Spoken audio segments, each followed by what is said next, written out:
పాప మొన్న సూసైడ్ చేసుకుంది సార్.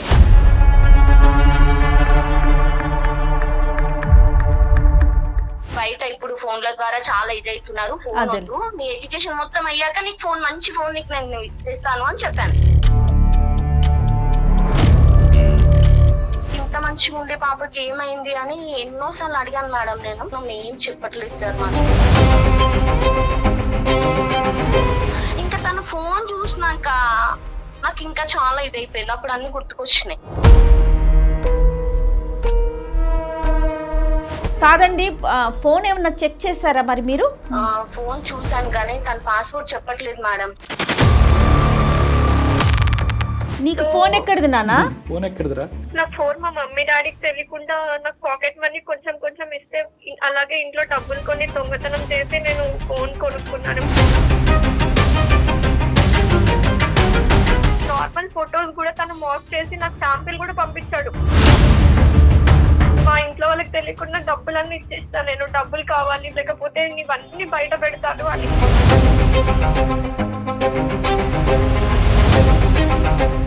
లేదు సార్, నిజం చెప్పమ్మా స్నిగ్ధ. మా మమ్మీని అడగండి సార్ మీరు. అమ్మకి తెలియకే మమ్మల్ని అడిగిందిరా. అది నువ్వేమో వచ్చి చాలా ముందుకు వెళ్ళిపోయావు, దొంగతనాలు చేసేసావు, ఫోన్ కొనేసుకున్నావు.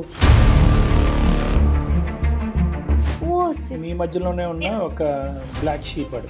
ఈ వెబ్సైటు, ఈ యాప్ సేఫ్, ఈ సోషల్ మీడియా సేఫ్ కాదు అనేటటువంటి అంశాన్ని తీసేసి దేన్ని గుడ్డుగా నమ్మకూడదు, తల్లిదండ్రులను తప్ప. ఈ అమ్మాయి ఏంటంటే తల్లిదండ్రులను తప్ప అన్ని నమ్మేసి.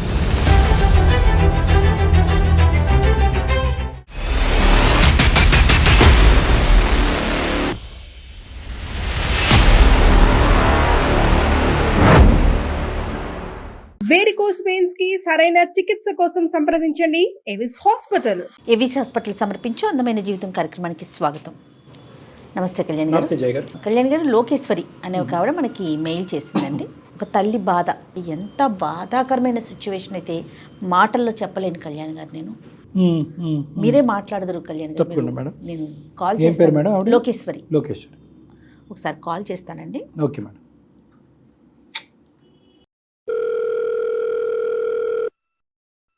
హలో. హలో, ఎవరండి? నమస్తే అండి లోకేశ్వరి గారు, నేను జయానండి, సుమన్ టీవీ నుంచి మాట్లాడుతున్నాను, అందమైన జీవితం ప్రోగ్రాం నుండి. నమస్తే మేడం. నాతో పాటు డాక్టర్ కళ్యాణ్ చక్రవర్తి గారు ఉన్నారు, ఒకసారి మాట్లాడతారా? మాట్లాడుతున్నా. అమ్మ లోకేశ్వరి. నమస్కారం సార్. నమస్తే అమ్మ. నమస్తే అమ్మ. ఏంటమ్మా సమస్య, ఎవరిది? సమస్య ఎవరిదో కాదు సార్, నాదే సార్ సమస్య. అంటే చెప్పమ్మా. నాకు ఒక పాప ఉంది అమ్మా. అయితే మా వారు బెంగళూరులో జాబ్ చేస్తారు, మేము ఇక్కడే ఉంటాము హైదరాబాద్ లో. ఎంత పాప అండి? పాప ఇప్పుడు ఇంటర్ మేడం. ఒకతే పాపనా? పాప ఒకటేనండి. మీరేం చేస్తుంటారు? నేను టీచర్ జాబ్ చేస్తున్నా మ్యామ్. అంటే మీ హస్బెండ్ వస్తూ ఉంటారమ్మా? అప్పుడప్పుడు వస్తూ ఉంటారు, వెళ్తుంటారు. సో పాప నేను ఇక్కడే ఉంటాము. పాప కేర్ టేకింగ్ అంతా మొత్తం అంతా మీరే చూసుకుంటున్నారు? సార్. మరి ఇంకేంటమ్మా ప్రాబ్లం ఏంటి? పాప చెప్పలేని ప్రాబ్లం తెచ్చి పెట్టింది సార్ మాకు. అసలు ఎటువంటి సమస్య? పాప మొన్న సూసైడ్ చేసుకుంది సార్.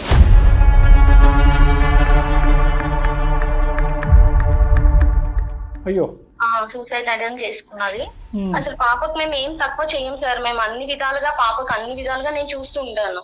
అయితే తనకి ఇప్పటివరకు మేము ఫోన్ ఇవ్వలేదు. అంటే పిల్లలు ఇదైపోతున్నారు కదా అని ఇంకా వాళ్ళ డాడీ కూడా ఫోన్ అలో చేయలేదు, నేను కూడా ఫోన్ ఇవ్వలేదు. తను ఎప్పుడు అడగలేదా? పాప ఎప్పుడు అడగలేదు మేడం. ఎందుకంటే తనకు మేము ముందే చెప్పాం, ఫోన్స్ అట్లాంటి ఏమి ఇవ్వము, నువ్వేం అడగొద్దు, నీకు ఏది కావాలన్నా నా ఫోన్ తో చేసుకోవాలి, నువ్వు ఫ్రెండ్స్ కైనా వద్దు బెట. అందరు బయట ఇప్పుడు ఫోన్ల ద్వారా చాలా ఇదవుతున్నారు, ఫోన్ వద్దు, నీ ఎడ్యుకేషన్ మొత్తం అయ్యాక నీకు ఫోన్, మంచి ఫోన్ నీకు నేను ఇస్తాను అని చెప్పాను. మొన్న ఒక రోజు సూసైడ్ అటెంప్ట్ చేసింది తను. అసలు ఏమైంది పాపకి, ఇంత మంచిగా ఉండే పాపకి ఏమైంది అని ఎన్నోసార్లు అడిగాను మేడం. నేను టాబ్లెట్స్ తీసుకుంది సార్ తను. పర్లేదా? అంటే హాస్పిటల్ తీసుకెళ్లే పరిస్థితి వచ్చిందా? ఇంట్లోనే మేనేజ్ చేసి హాస్పిటల్ కి తీసుకెళ్లాల్సిన పరిస్థితే సార్. అయ్యో, కారణం ఏం చెప్పిందమ్మా? ఏం చెప్పట్లేదు సార్, మాకు అసలు చెప్పట్లేదు తను. ఈ విషయం మరి వాళ్ళ నాన్నగారికి తెలిసిందా? చెప్పారా మీరు ఇట్లా? లేదు మేడం, ఇంకా వాళ్ళ నాన్నకి ఇంక ఈ విషయం అసలు ఏం తెలియదు. తన దగ్గర ఫోన్ ఉన్నదని తెలియదు, తన ఇలా అయ్యిందని తెలియదు, ఏం తెలియదు. తనని నేను ఎంత అడిగినా ఏం చెప్పట్లేదు. కానీ ఫోన్ ఎలా వచ్చింది అన్నది ఏమన్నా అడిగారమ్మా మీరు పాపని? చెప్పలేదు సార్, ఏది చెప్పలేదు తను. అయితే తను అలా చేసినాక నేను నేను ఇప్పుడు అలా చేసిందని తను ఏం అడగలేక ఏం చేయాలో నాకు అర్థం కాలేక మీకు కాల్ చేశాను సార్ నేను. అంటే యూజువల్గా హాస్పిటల్లో ఉన్నప్పుడు ఇలాంటి కారణాలన్నీ వాకప్ చేస్తారమ్మా? డాక్టర్స్ ఎవరైనా అమ్మాయితో మాట్లాడి ఏం జరిగిందమ్మా అనేది రీజన్ అడిగారా? అడిగారు సార్. అడిగితే ఇంట్లో నుండి ఏ ప్రాబ్లం లేదు నాకు, నేనే వేసుకున్నాను, కొంచెం మెంటల్ టెన్షన్ లో తలనొప్పి వచ్చి బాగా వేసుకున్నాను అని డాక్టర్స్ కి అలా చెప్పింది. సో ఏదైనా అది దాటేసేసింది, మీకు చెప్పట్లేదు, డాక్టర్స్ కి చెప్పట్లేదు. చెప్పట్లేదు ఫోన్ సార్, మీరు చెక్ చెప్పట్లేదు, చేశారండి? అసలు చెప్పట్లేదు. తన రూమ్ కి వెళ్ళి చెక్ చేసినప్పుడు నాకు ఫోన్ దొరికింది ఓకే. తన బ్యాగ్ లో. ఇంకా అప్పుడు నేను కొంచెం గట్టిగా అడిగాను అమ్మాయిని, నీకు ఫోన్ ఎక్కడిది, ఎట్లా తీసుకున్నావు నువ్వు అని. ఇంకోటి ఏంటంటే ఇంట్లో నుండి డబ్బులు కొంచెం మాయమైపోతున్నాయి, నేను పెట్టిన అల్మార్లో డబ్బులని ఉండట్లేదు. ఉండట్లేదు. ఇంకా ఏంటి పాప అయితే అట్లాంటిది కాదు, సరే నేనే మర్చిపోతున్నానేమో అని ఒక థాట్ లో నేను అలా అనుకుంటూ వచ్చా. అదేలే. అలా అనుకుని ఆగిపోయా. ఇంకా తన ఫోన్ చూసినాక నాకు ఇంకా చాలా ఇదైపోయింది, కోపం అప్పుడు వచ్చింది. గుర్తుకొచ్చినాయి. కాదండి, ఫోన్ ఏమన్నా చెక్ చేశారా మరి మీరు? మేడం ఫోన్ చూసాను కానీ తన పాస్వర్డ్ చెప్పట్లేదు మేడం. తనని గట్టిగా అడుగుతుంటే ఏడుస్తుంది కానీ ఏం చెప్పట్లేదు. సరే ఇంకా నేను ఇంకెక్కువ బలవంతం చేస్తే ఏమన్నా ఇచ్చేస్తుందేమో అని భయం వేసి. ఆల్రెడీ భయపెట్టింది కదా. ఎన్ని రోజులైందమ్మా హాస్పిటల్ నుంచి డిశ్చార్జ్ అయ్యి ఇంటికి వచ్చి? ఇప్పుడు జస్ట్ 4 days అవుతుంది సార్. సరే సరే, ఒకసారి ట్రై చేద్దాం అమ్మా. అంటే ఇది ప్లీజ్ సార్ ఎట్లయినా చేసి మా పాపని, అది ఏంటి విషయం తెలిసి మాకు చెప్పండి సార్, ప్లీజ్ సార్, వాళ్ళ మా పాపని మాకు కాపాడండి సార్. తప్పకుండా అండి, తప్పకుండా. వాళ్ళ నాన్నగారికి తెలుసు ఇప్పటికైనా ఫోన్ దొరికింది? తెలియదు మేడం. తెలిస్తే నన్ను చంపేస్తాడు మేడం. నువ్వు ఒక పాపను కూడా చూసుకోలేకపోతున్నావా, నువ్వు అంతగా ఏం చేస్తున్నావు అని చెప్పి నన్ను చంపేస్తాడు మేడం. చాలా సెన్సిటివ్ మేడం తను. పాప ఫ్రెండ్స్ గానీ తను అసలు ఎవరితో క్లోజ్ గా మూవ్ అవుతుంది గానీ ఇలాంటివి ఏమన్నా తెలుసా మీకు? కాలేజ్ ఏం లేదు మేడం, నా ఫోన్ తోటి 2-3 సార్లు ఒక అమ్మాయితో మాట్లాడేది. నా ముందే నేను అనేదాన్ని, ఎవరు మాట్లాడినా నా ముందే మాట్లాడాలి, నువ్వు ఏం చాట్ చేసినా నా ముందే చాట్ చేయాలి అని చెప్పి. సో తన సర్కిల్ ఏంటో కూడా మీకు ఒక ఐడియా ఉంది, ఎవరితో మాట్లాడుతోంది ఏంటనేది?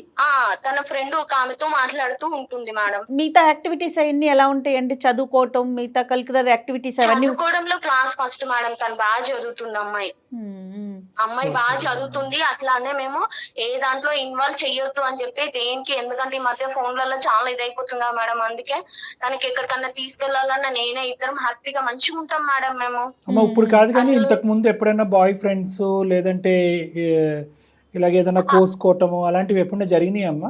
ఎప్పుడు జరగలేదు సార్, అలాంటి ఏం జరగలేదు సార్ అలాంటి. సో బేసికలీ ఇప్పుడు మీరు మమ్మల్ని ఏం ఆశిస్తున్నారంటే అమ్మాయి మనసులో ఏముందో కనుక్కోమంటున్నారు. కావాలి సార్, ప్లీజ్ సార్, ఎట్లయినా అమ్మాయి మనసులో ఏముందో, తన బాధ ఏందో మాకు చెప్పుకునేటట్టుగా కొంచెం చేయండి సార్, ప్లీజ్. మీతో అయినా చెప్పేటట్టుగా చేయండి సార్, ప్లీజ్ సార్. మరి పాప ఎక్కడుందమ్మా ఇప్పుడు? పక్కనే ఉంది సార్. ఫోన్ ఇస్తారా పాపకి, మాట్లాడచ్చా? మాట్లాడండి సార్, నేను లోపలికి వెళ్తున్నాను, ఇస్తున్నాను పాపకి ఫోన్. ఇట్లా డాక్టర్ గారు లైన్ లో ఉన్నారన్న ఒక మాట చెప్పి పాపకి ఇవ్వండి. కానీ ఒకేసారి ఇంత పీక్ స్టేజ్ కి వెళ్ళిపోతారా డాక్టర్ గారు? ఏది మేడం? అంటే తనకి ఏదైనా డిస్టర్బెన్స్ ఉండొచ్చు మేడం. చిన్న క్రైసిస్ కాదు, పెద్ద క్రైసిస్ ఉండుంటది. అంత చిన్నదానికైతే అంటే ఎందుకంటే ఇప్పటి వరకు ఎలాంటి ఇష్యూ చూడలేదని చెప్తుంది వాళ్ళ అమ్మ. ఏదో ఒక థ్రెట్ గానీ లేదంటే ఒక చూడకూడని పరిస్థితి గానీ ఏదో ఒకటి ఉండుంటది. హలో అమ్మా, నీ పేరేంటమ్మా? స్నిగ్ధ సార్. స్నిగ్ధ, ఓ చక్కటి పేరు. స్నిగ్ధ ఏం చదువుతున్నానన్నా? నేను ఇంటర్మీడియట్ ఫస్ట్ ఇయర్ సార్. ఎంపీసీయా, బైపీసీయా లేదంటే ఆర్ట్స్ అమ్మా? ఏంటి? ఎంపీసీయా సార్. బాగా చదువుతున్నావా? 10th ఎంత వచ్చిందమ్మా పర్సంటేజ్? 9.8 వచ్చాయి. బా సూపర్ నాన్న. మరి మంచి తెలివైన అమ్మాయి. మరి ఏంటన్నా నువ్వు చేసిన పని, ఎందుకు అలా చేసావు? బై ద వే, నా పేరు డాక్టర్ కళ్యాణ్ చక్రవర్తి అమ్మ. నేను సుమన్ టీవీ అందమైన జీవితం నుంచి మాట్లాడుతున్నాను. ఎప్పుడన్నా చూసావా మా ప్రోగ్రాము? లేదు సార్, నేను చూడలేదు. సరే సరే, డైరెక్ట్గా మేము ఇలాగా అడగటం అనేది నీకు కొద్దిగా ఇబ్బందికరంగానే ఉంటుంది. కానీ అమ్మ ఈ ప్రశ్నకి సమాధానం తెలియకపోతే, ఎందుకంటే అమ్మ నాన్నకైతే చెప్పలేనటువంటి పరిస్థితి. 2 అంశాలు, ఒకటి ఫోన్ దొరకటం, రెండోది నువ్వు సూసైడ్ అటెంప్ట్ చేయటం. ఈ అంశాలు నాన్న వరకు వెళ్తే కనుక మీ ఇద్దరి పరిస్థితి చాలా ఘోరంగా ఉంటుంది అనేది అమ్మ భయం. ఏదేమైనా అమ్మ సింగిల్ హ్యాండెడ్గా డీల్ చేయాలి కాబట్టి నువ్వు కొద్దిగా ఓపిక చేసుకుని ఏమున్నా కూడా ధైర్యంగా. నాకు భయం వేస్తుంది సార్ మీతో మాట్లాడాలంటే. ఏమీ పర్లేదమ్మా, మీ ఫ్యామిలీలో ఒక మెంబర్గా నన్ను భావించు. ఎటువంటి భయం లేదు, ఏది ఉన్నా కూడా గోప్యంగానే ఉంచుదాం. నాన్న వరకు ఏది తీసుకెళ్లకుండా ప్రయత్నం చేద్దాం. నువ్వు ఇప్పుడే చెప్తే చిన్న సమస్య చిన్న పరిష్కారంతోనే పోతుంది. లేదంటే పెద్ద సమస్య కింద మారితే కనుక మా దగ్గర పరిష్కారం ఉండదు. అది కూడా గుర్తుపెట్టుకోవాలి నువ్వు. లేదు మమ్మీ, నేను చెప్పలేను. ఒక్కసారి ట్రై చేయమ్మా. చెప్పలేను సార్. అమ్మ అలా కాదు, చూడు అమ్మ కూడా ఇక్కడ ఓదార్పు కోరుకుంటుంది. దిక్కుతోచినటువంటి పరిస్థితిలో మా వరకు ఫోన్ చేసింది. చెప్పు తల్లి. ప్లీజ్ అమ్మా. అందరితో మాట్లాడిస్తున్నావు. లేదమ్మా నీకేంటి, నువ్వు నాతో కూడా చెప్పుకోకపోతున్నావు కదా, కనీసం వేరే డాక్టర్ తో చెప్పు తల్లి, నీకు డాక్టర్ అయినా ఇచ్చేస్తారు కదా. నేనంటే సరే ఏమన్నా అంటాను అనుకుంటున్నా, నేను పక్కకి వెళ్ళిపోతాను, నువ్వు డాక్టర్ తో నువ్వు ఫ్రీగా మాట్లాడు, ఓకేనా? స్నిగ్ధ ఒక్క నిమిషం నాన్న, ఒక్క నిమిషం నా మాట విను. నువ్వు చెప్పకుండా ఉండటం వల్ల నువ్వు లోపల ఎంత కుంగిపోతున్నావు అనేది మాకు అర్థమవుతుంది. నీ లోపల నువ్వు మాకు చెప్పకపోవటానికి ప్రధానమైన కారణం ఏంటంటే, నాకు తెలిసేంతవరకు చెప్తే ఒక సమస్య, చెప్పకపోతే ఒక సమస్య, కానీ వాస్తవానికి చెప్పకపోతేనే పెద్ద సమస్య. నువ్వు తెలివైనటువంటి ఆడపిల్లవి. ఈరోజు సూసైడ్ అవుతుందమ్మా. 110%. డాడీకి తెలిస్తే మా మమ్మీ సిచ్యువేషన్ మంచిగా ఉండదు. నేనే ఇప్పటికి మిస్టేక్ చేసినాను.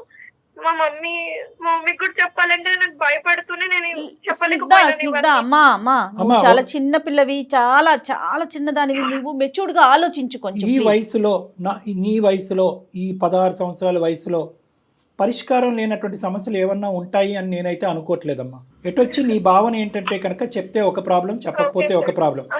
కానీ ఈరోజు చెప్తే కనుక ఈ బాధ ఇక్కడితో తీరిపోతుంది. అమ్మకి కానీ నీకు కానీ మేము చక్కటి పరిష్కార మార్గం చెప్తాము. అక్కడితో రోడ్డంతా సాఫీ అయిపోతుంది. ఇంక ఇక్కడి నుంచి నీ చదువు, తెలివైనటువంటి ఆడపిల్ల కాబట్టి చదువు స్మూత్గా ముందుకెళ్ళిపోతుంది. లేదంటే కనుక ఈ సమస్య ఇంకో సమస్య కింద మారి నువ్వు తీవ్రకరమైనటువంటి డిప్రెషన్లోకి వెళ్ళటం, దాంతోపాటు అమ్మ కూడా ఇబ్బంది పడటం, ఇలాంటి పరిస్థితులనే వస్తాయి. ఏది పాడైనా కూడా నీ కెరియర్, నీ చదువు అయితే పాడవాలని నువ్వు అనుకోవట్లే కదా? రైట్. 210% నా మీద భరోసా పెట్టుకుని ధైర్యంగా ఉన్నది ఉన్నట్టుగా చెప్పు ప్లీజ్. సార్ నేను 10th వరకు బాగానే చదివినాను సార్, నాకు మంచి మార్క్సే వచ్చాయి. గుడ్. అయితే నా ఫ్రెండ్స్ అందరికి స్కూల్లో కూడా ఫోన్స్ పంపిస్తుండే వాళ్ళ పేరెంట్స్. అండ్ నా ఫ్రెండ్ సర్కిల్ లో 2-3 బాగా ఫోన్స్ వాడుతుంటే, నీకు ఇంకా ఫోన్ లేదా, ఫోన్ ఎందుకు వాడవు, అందరం మేము రీల్స్ చేస్తున్నాము, స్నాప్చాట్ వేసుకున్నాము అని వాళ్ళు నాకు చెప్పారు. సో స్నాప్చాట్ అంటే ఏందో కూడా తెలియదు నాకు. ఏంటిదమ్మా? ఏంటిది? స్నాప్చాటా? స్నాప్చాట్, ఇన్స్టాగ్రామ్, స్నాప్చాట్ ఇవన్నీ ఇన్స్టాల్ చేయించారు ప్లే స్టోర్ లో. నీకు ఫోన్ ఎక్కడిది నానా? ఫోన్ ఎక్కడిదిరా? నా ఫోన్ మా మమ్మీ డాడీకి తెలియకుండా నాకు పాకెట్ మనీ కొంచెం కొంచెం ఇస్తే, అలాగే ఇంట్లో డబ్బులు కొని దొంగతనం చేసి నేను ఫోన్ కొనుక్కున్నాను. మా ఫ్రెండ్స్ వాళ్ళకి డబ్బులు ఇచ్చేస్తే వాళ్ళే కొనిచ్చినారు నాకు. ఫ్రెండ్సే కొనిచ్చారా? స్నాప్చాట్ అది ఓపెన్ చేసుకుని దాంట్లో ఏం చేస్తారమ్మా?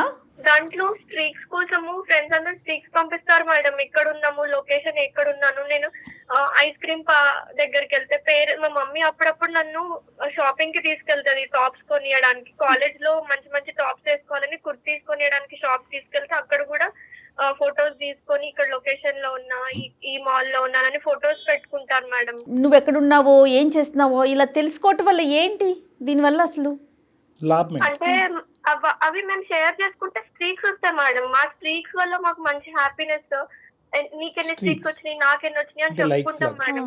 అట్లా ఒకసారి ఏమైందంటే, ఒక అన్నోన్ పర్సన్ కరణ్ అని నాకు యాడెడ్ యూ అని నాకు చూపించినారు. నేను యాడ్ అయినట్టు. సరే తను మెసేజ్ చేయడం స్టార్ట్ చేశాడు, నేను కూడా రిప్లై ఇస్తుండే. అట్లా ఆ స్టార్టింగ్ కాస్త కొంచెం కేరింగ్ లోకి వెళ్ళి పర్సనల్ ఫొటోస్ కూడా షేర్ చేసుకునేంత వరకు వెళ్ళింది మేడం. ఆ విషయం మా మమ్మీ వాళ్ళకి చెప్పలేదు కదా వాడు. అతను ఒకసారి ఏమన్నాడంటే, ఇంత ఫైనల్ స్టేజ్ లో నీ ఫొటోస్ అని నేను అన్ని బయట వైరల్ చేసేస్తాను అని మార్ఫింగ్ చేసి చెప్పాడు మేడం. ఎందుకు తెలియదు సార్ నాకు. నా నార్మల్ ఫొటోస్ కూడా తను మార్ఫ్ చేసి నాకు శాంపిల్ కూడా పంపించాడు. ఓకే, ఫోటోలు పంచుకోవటం, షేర్ చేసుకోవటం వరకు ఓకే, అక్కడి వరకు రాకూడదు కానీ వచ్చారు. అంటే నేను మాట్లాడదని చెప్పాను సార్, నేను ఇంకా మాట్లాడను, ఎందుకంటే కొంచెం కేరింగ్ తర్వాత తను వల్గర్ గా మాట్లాడడం స్టార్ట్ చేశాడు. నచ్చకపోతే నేను నార్మల్ గా ఫ్రెండ్స్ కి ఎలా షేర్ చేసుకుంటామో ఫొటోస్, సెల్ఫీ వీడియోస్ అవి మార్ఫింగ్ చేసేసి చాలా గలీజ్ గా చేసి నాకే పంపించి. డబ్బులు ఏమన్నా అడిగేవాడబ్బా? డబ్బులు ఏమన్నా అడిగేవాడా? అదే సార్, అదే ప్రాబ్లం వచ్చింది. మా ఇంట్లో వాళ్ళకి తెలియకుండా డబ్బులన్నీ ఇచ్చేస్తాను, నేను డబ్బులు కావాలి లేకపోతే నీవన్నీ బయట పెడతాను అని ఒకసారి డబ్బులు ఇవ్వడం స్టార్ట్ చేశాను నేను. ఇంకా ఇవ్వకపోతే నేను ఇది మొత్తం సోషల్ మీడియాలో వైరల్ చేస్తా, ఫేస్బుక్ లో పెడతాను అని నన్ను బాగా బెదిరించాడు మేడం. ఇంకా నేను ఆ టైంలో మా మమ్మీకి కూడా చెప్పుకోలేదు. వీడియో కాల్స్ కూడా ఉన్నాయమ్మా? అంటే వీడియోస్ కూడా ఉన్నాయి, ఫొటోస్ వరకే? ఆ వీడియోస్ ని కూడా నార్మల్ గా మాట్లాడిన వీడియోస్ ని కూడా మార్ఫింగ్ చేసేస్తాడు మేడం, ఏఐ అని చెప్పినాడు. నేను ఏఐ చేస్తాను, ఇవన్నీ మొత్తం నేను బయట లీక్ చేస్తాను సోషల్ మీడియాలో. అలా చేయకుండా వాడు ఉండాలంటే నువ్వేం చేయాలంటే డబ్బులు ఇస్తూ పోవాలా? ఇచ్చాను సార్, అలానే ఇచ్చిన. నీకు ప్లీజ్ ఇలా చేయొద్దు, నా లైఫ్ ఖరాబ్ అవుతుంది. ఎందుకంటే మా ఇంట్లో వాళ్ళకి తెలియకుండా ఇన్ని మిస్టేక్స్ చేస్తున్నా కదా మేడం. ఫోన్ ఉందని కూడా తెలియదు మా మమ్మీకి. అమ్మ పక్కన ఉందమ్మా స్నిగ్ధ? ఉన్నారు సార్, ఉన్నారు. Okay okay. ఎక్కడో చోట నీ ఫ్రెండ్స్ యొక్క సహాయం తీసుకోలేదా? ఈ గ్రూప్ ఎవరికన్నా చెప్పావా? వీళ్ళందరికీ సహాయం తీసుకోలేదా? లేదు సార్, అంత సిచ్యువేషన్ ఇవ్వలేదు సార్ నాకు అతను. ఇంకా నేను తట్టుకోలేకపోయి నేను మా ఇంట్లో కొన్ని టాబ్లెట్స్ ఉంటాయి కదా, రోజు కొన్ని మెడిసిన్స్ వేసుకునే ఉంటాయి కదా, అవి ఇంకా స్లీపింగ్ పిల్స్ ఉంటాయి, అవన్నీ కానీ వేసేసుకున్నాను. ఎంతకాలం అమ్మా? See at the end of the day ఇప్పుడు అంటే చచ్చిపోయేంత వరకు వెళ్ళవలసిన అవసరం ఏముంది? ఇప్పుడు ఫైనల్ గా అసలు అతను ఏం ఎక్స్పెక్ట్ చేస్తున్నాడు నీ దగ్గర నుంచి? నా దగ్గర నుంచి డబ్బులే కావాలి మేడం వాళ్ళకి. డబ్బులే కావాలా? ఇంకా రిలేషన్షిప్ పెళ్లి చేసుకుందాం ఆ వ్యవహారం ఏమీ లేదు. అతనికి డబ్బులు కావాలి. నువ్వు డబ్బులు ఇవ్వకపోతే కనుక ఇవన్నీ కూడా బహిరంగం డబ్బులే చేస్తాడు. కావాలి మేడం, ఎందుకంటే నేను డబ్బులు ఇవ్వడం స్టార్ట్ చేశాను కాబట్టి చాలా డబ్బులు డిమాండ్ చేశాడు. అప్పుడు నేను ఆన్సర్ చేసుకోలేను కదా మేడం.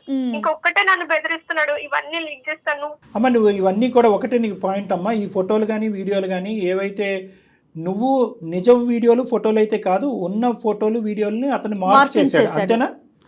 వీడియో చేస్తాడు, దాన్ని చాలా ఘోరంగా మోడిఫై చేస్తాడు. ఇప్పుడు నీ వరకు ఇంతే కదమ్మా, దీనికి మించినటువంటి తప్పేం లేదుగా? లేదు సార్, నిజం చెప్పమ్మా స్నిగ్ధ. మా మమ్మీని అడగండి సార్ మీరు. మమ్మీకి ఏం తెలుసు నాన్న? మమ్మీ తెలుసుకోలేకపోతే కదా బాధగా వచ్చింది. అమ్మకి తెలియకే మమ్మల్ని అడిగిందిరా. అది నువ్వేమో వచ్చి చాలా ముందుకు వెళ్ళిపోయావు, దొంగతనాలు చేసేసావు, ఫోన్ కొనేసుకున్నావు. ఇలా బహుశా ఈ ఎపిసోడ్ నీలాంటి చూసేటటువంటి ఎంతో మంది ఆడపిల్లలకి ఒక గుణపాఠం, ఒక ఎగ్జాంపుల్. అదేదో సామెత అంటారు, బాగా తెలియనివాడు బ్యాంక్ దొంగ అన్న అవుతాడు, బ్యాంక్ మేనేజర్ అన్న అవుతాడు. అలా నీ తెలివితేటలు దేనికి వాడేవంటే కనుక ఇంట్లో డబ్బుల్ని ఎలా దొంగతనం చేయాలి, ఈ డబ్బుల్ని ఎలా మూట కట్టాలి, ఎలా కూడబెట్టాలి. ఫైనల్గా మీ ఫ్రెండ్స్ ఏవైతే ఉన్నారో వాళ్ళు కంప్లీట్గా నీ బ్రెయిన్ని విషపూరితం చేసి ఫోన్ లేకపోతే జీవితమే వేస్ట్ అన్నట్టుగా చేసి ఒక్కసారి ఎప్పుడైతే కనుక స్నాప్చాట్ గడిగుడ్డి చాట్ అనేటువంటి దాంట్లోకి వెళ్తామో నీ జుట్టు తీసుకెళ్ళి వేరే వాడి చేతిలో పెట్టినట్టే. వాడెవడో వెల్కమ్ నోట్ పంపించాడు నీకు, యాడానో గీడానో.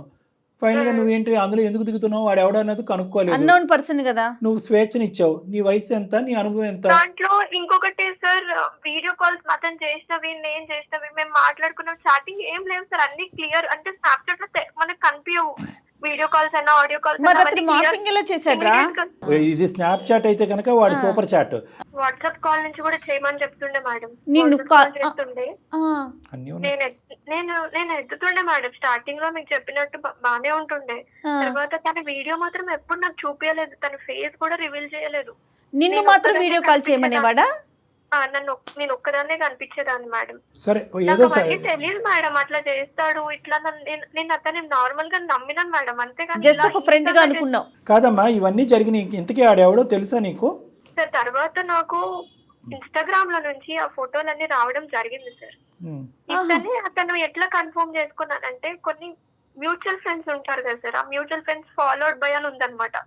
ఇతనా కాదా అని నేను వేరే వాళ్ళ నా ఫ్రెండ్స్ కనుక్కొని వాళ్ళకి చెప్తే ఇతనే అతను బయటపడింది. తీరా అతను చూస్తే నా క్లాస్మేట్, నేను చదువుకుంటున్న క్లాస్మేట్ ఆ అబ్బాయి. మీ మధ్యలోనే ఉన్న ఒక బ్లాక్ షీప్ అడు. నాకు అలాంటి సిచ్యువేషన్ లో నేను ఎవరికి ప్రిన్సిపల్ కి కూడా కంప్లైంట్ చేసే స్టేజ్ లో లేను సార్. ఇక్కడ ఏం చేసినా సరే నేను ఇవన్నీ బయట పెట్టి నీకు లైఫ్ లేకుండా చేస్తానని బెదిరించిండు. నేనే ఎవరిని ఏం అనలేక నేను సెల్ఫ్ హార్మ్ చేసేసుకున్నాను. ఇప్పటికి టచ్ లో ఉన్నాడమ్మా? లేడు, టచ్ లో లేడు. మరి ఇంకా నీకు భయంగానే ఉందమ్మా? వాడు కాలేజ్కి వెళ్ళినా కానీ ఎక్కడైనా ఇప్పుడు వాడిని ఏమన్నా మేము కంట్రోల్ చేయాలా, పర్వాలేదా? వాడు తప్పుకున్నట్టేనా? చెయ్యాలి సార్, చెయ్యాలి, మీరు చెయ్యాలి. ఎందుకంటే నా పేరు బయట పెట్టకుండా చెయ్యాలి. అమ్మా అప్పుడు వాడిని కంట్రోల్ చేయటం పెద్ద పని కాదమ్మా. లోకేశ్వరి గారు ఉన్నారమ్మా? ఇప్పుడు జరిగిందంతా విన్నారు. మీ రియాక్షన్ ఏంటమ్మా? అంటే మీరేమనుకుంటున్నారు? దీనికి మా వరకు అక్కర్లేదు, వాడు చెమడా వల్చడానికి, మీరు కేసు పెట్టడానికి, స్కూల్ ప్రిన్సిపల్ చెప్పడానికి మీరు చాలు. అవును సార్, ఆ విషయం తెలుసుకోవడానికే నేను మీ వరకు వచ్చాను సార్. ఇప్పుడు తెలిసిందా సార్, మన తాట తీస్తాను అసలు. ఎందుకంటే నా పాప ఎంత మంచి పాపను ఇట్లా చేసేసిండు వాడు. ఈ రోజు ఇట్లా చేసి ఇట్లాంటి పిల్లల్ని ఎంతమంది నిర్దేస్తాడో వాడిని నేను కాలేజ్ కి వెళ్ళి ప్రిన్సిపల్ కి మరీ చూపించి నేను వాడిని తాట తీస్తాను సార్. ఇప్పుడు వాడు మైనర్ అయ్యామ్మా, సో మేము కూడా డైరెక్ట్ గా వాడితో మాట్లాడటానికి వితౌట్ హిస్ పేరెంట్స్ పర్మిషన్ మేము కూడా మాట్లాడకూడదు legally.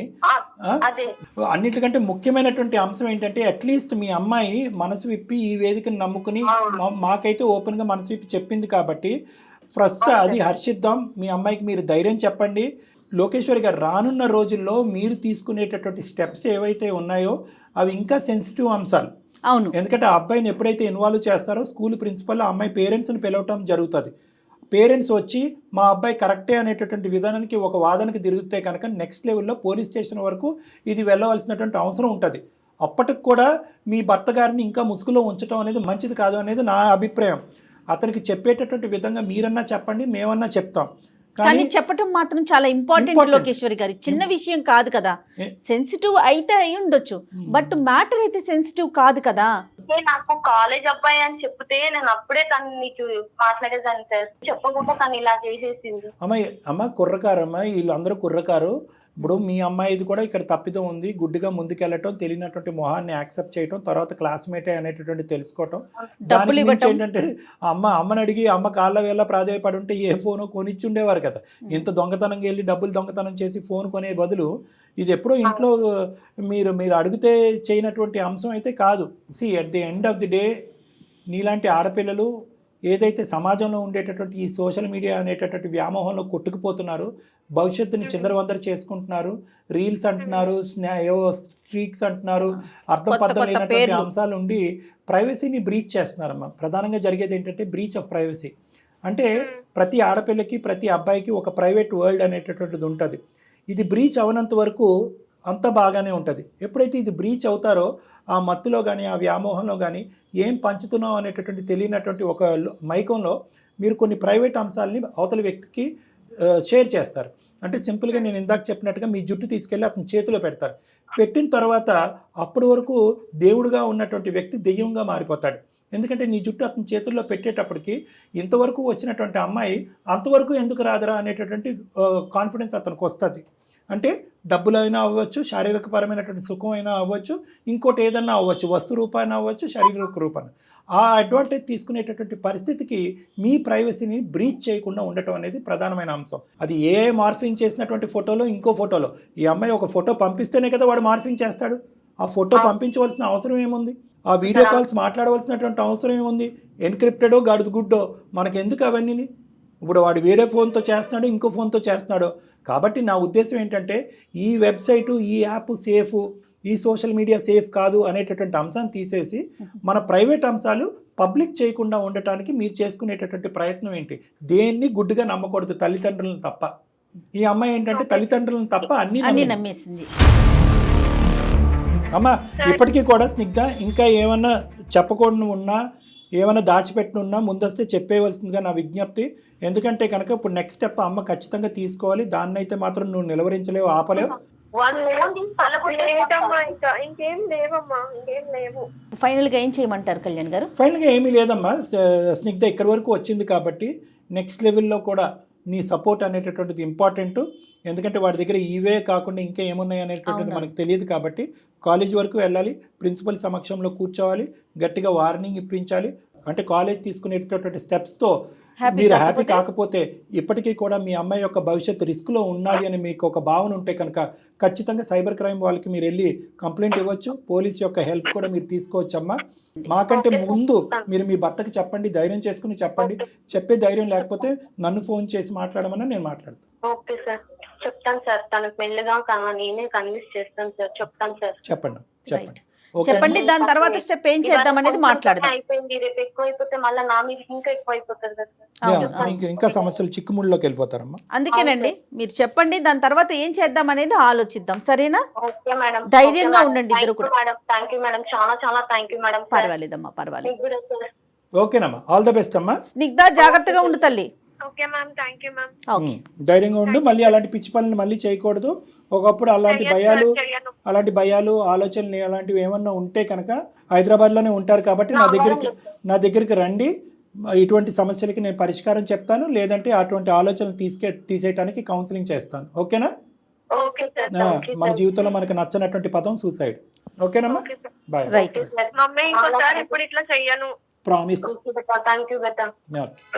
Good good good very good. ఈ వీడియోస్ చూసేటటువంటి తల్లులకు కూడా మనం చెప్పేది ఏంటంటే గోప్యంగా ఉంచవలసినటువంటి మనది ఒక కుటుంబం. తండ్రి స్ట్రిక్ట్గా ఉండొచ్చు, ఇంకో విధంగా ఉండొచ్చు, కానీ ఎందుకంటే ఇలాంటి పోరాటాలు చేయాలి, ఇలాంటి ఫైట్లు చేయాలి అంటే కనుక బహుశా మీ బలం సరిపోకపోవచ్చు. ఇక్కడ తల్లి తండ్రి ఇద్దరి యొక్క పాత్ర చాలా ఇంపార్టెంట్ అనేది చాలా కరెక్ట్ కళ్యాణ్. ఎందుకంటే ఇప్పుడు ఆవిడ మనకు ఫోన్ చేశారు లోకేశ్వరి గారు, మనకంటే ముందు భర్తకు చెప్పేటటువంటి ప్రయత్నం చేస్తుంటే కనుక ఇక్కడ వరకు కూడా అవసరం ఉండేది కాదు. ఇప్పటికైనా ఆవిడ తెలుసుకున్నారు. ఈ సందర్భంగా అంటే మగవారు కూడా ఏదో మనం సంపాదించేస్తున్నాం ఇచ్చేస్తున్నాం అని కాకుండా భార్య పిల్లలు ఎలా ఉంటున్నారు, వాళ్ళు ఎంత ఫ్రీగా మనతో మూవ్ అవుతున్నారు, వాళ్ళ అవసరాలు తీర్చడం కాదు కదా. దేంట్లోనూ కష్టంలోనూ సుఖంలోనూ మేమున్నామనే ఒక భరోసా అటు నుంచి కూడా ఉండాలి, ఉంటే బాగుంటుంది అనేది ఒకటి మేడం. తర్వాత పిల్లలకి ఫోన్లు ఇవ్వాలా, ప్రత్యేకంగా స్మార్ట్ ఫోన్లు ఇవ్వాలా ఇవ్వకూడదా అనేటటువంటి అందరి తల్లిదండ్రులకి మన సుమన్ టీవీ వేదికగా, అందమైన జీవితం వేదికగా ఒక విజ్ఞప్తి. అసెస్ చేయండి, అంటే రిస్క్ అసెస్ చేసుకోండి. మీ పిల్లల యొక్క మనస్తత్వం అన్నీ అసెస్ చేయాలి. ఒకప్పుడు ఫోన్లు ఇచ్చినా కూడా ఎటువంటి ఫోన్లు ఇవ్వాలి, ఏ వయసు వరకు ఆ డబ్బా ఫోన్లు అంటారు కదా ఆ ఫోన్లు ఇవ్వండి. లేదు ప్రాజెక్ట్ వర్క్లు ఉన్నాయి అవి ఇవి ఉన్నాయంటే కనుక వీలైనంత వరకు మీ ఫోన్లు వాడుకునేటటువంటి విధంగా, మీ స్మార్ట్ ఫోన్లు వాడుకునేటటువంటి విధంగా, సేఫ్టీ గురించి ఆ చిన్న బటన్ ఫోన్లు వాడుకునే విధంగా ప్రయత్నం చేయండి. అది కాదు, లేదు తప్పదు, రిస్క్ ఇష్యూస్ ఉన్నాయి, ఫోన్లు ఇవ్వటం అనేటటువంటిది ఇంపార్టెంట్, అందరి పిల్లలకి స్మార్ట్ ఫోన్లు ఉన్నాయి అంటే కనుక వీలైనంత వరకు 16-17 సంవత్సరాలు వచ్చేంత వరకు ఆ స్మార్ట్ ఫోన్లు ఇవ్వకుండానే చూడండి. ఒకప్పుడు ఇచ్చేటట్టయితే కనుక దయచేసి మానిటరింగ్ సిస్టమ్ పెట్టుకోండి. జిగ్జాగ్ లైన్లు, ఇలాంటి పాస్కోడ్లు, అలాంటి పాస్కోడ్లు ఉండనటువంటి పక్షంలోనే మేము ఫోన్ మీకు ఇస్తాము, మీ ఫోన్లు యాక్సెస్ మాకు ఇవ్వాలి అనేటటువంటి రూల్ అయితే మాత్రం కామన్గా ఫ్యామిలీలో పెద్దవాడికి చిన్నవాడికి అనేటటువంటి విధంగా కాకుండా అందరికీ ఒక రూల్ పెట్టుకోండి. మీకు ఎప్పుడైతే పూర్తి స్థాయిలో నమ్మకం వస్తుందో, మేము మానిటరింగ్ చేయాలని అవసరం లేకుండానే ఫోన్లు పిల్లలు జాగ్రత్తగా వాడుతున్నారనే నమ్మకం వస్తుందో, అప్పుడే వాళ్ళకి ఇంకో లెవెల్ స్వేచ్ఛ అనేటటువంటిది ఇవ్వటం అనేది జరుగుతుంది. రైట్. నమస్తే కళ్యాణ్. నమస్తే జగన్.